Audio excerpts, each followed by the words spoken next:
ప్రియమైన వారలారా, ఆయన ఊరకుండడు. ఆయన ఊరకుండడు. నీ విషయమై, నీ పిల్లల విషయమై, నీ కుటుంబ విషయమై, నీకొచ్చే ఇరుకు ఇబ్బందుల విషయమై ఆయన ఊరకుండడు. ఈ రక్షణలో నువ్వు ఎదుగుచున్నంత కాలం, ఈ రక్షణలో నువ్వు కాపాడుకునే వరకు, నువ్వు బ్రతికినంత కాలం కాపాడుకున్నావనుకో, బ్రతికినంత కాలం నీ పక్షంగా ఉంటాడు.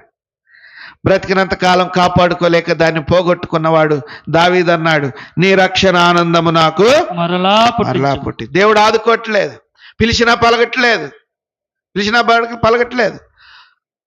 ఏడుస్తున్నాడు, మొత్తుకుంటున్నాడు, అయ్యా అయ్యా అని ప్రలాపిస్తున్నాడు. సంవత్సరం అయింది, ఏ మాత్రం దేవుడు వాక్యరూపంగా మాట్లాడట్లే, ప్రవక్తల ద్వారా మాట్లాడట్లే, దర్శనముగా మాట్లాడటలే. 2 సంవత్సరాలు అయింది, దేవుడు మాట్లాడటలేదు, దేవుడు మాట్లాడటలేదు. 3 ఏళ్ళు అయిపోయింది, దేవుడు మాట్లాడటలేదు. తన నిజస్థితిని తను ఒప్పుకొని, తను పశ్చాత్తాపడి, తాను చేసిన తిరుగుబాటుకు పాపముకు సరిపడినంత పశ్చాత్తాపము పడ్డప్పుడే దేవుడు తనతో మాట్లాడాడు. అప్పుడే, అయ్యా ఇట్లాగైతే నేను బ్రతకలేను, నేను పాపము చేసింది నిజము, నీ రక్షణానందము నాకు మరలా దయచేయి, నన్ను క్షమించు. అందుకనే ఈ దేవుడు నీకు సహాయపడాలంటే దానిలో ఉన్నంత కాలమే, దేనిలో? రక్షణలో బ్రతికినంత కాలం మనం ఈ రక్షణలో కొనసాగాల్సిందే. లేకపోతే దేవుడే మౌనుడైపోతే ఇంకెక్కడా? దేవుడే నీకు విరోధైపోతే ఇంకెక్కడా? ఏమన్నాడు తెలుసు దావీదు? ఆకాశానికి ఎక్కానా, అక్కడ నువ్వే ఉన్నావు.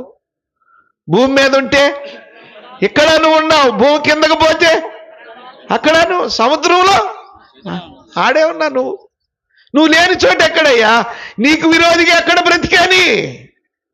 అందుకే చనిపోయే వరకు ప్రతి మానవుడు ఈ రక్షణలో జీవించాలి, ఈ రక్షణను కాపాడుకోవాలి. గనుక ప్రియుడా, రక్షణ దీపము వెలుగుచుండు వరకు, ఈ రక్షణ నీ జీవితానికి దీపము వంటిది, గుర్తుపెట్టుకో.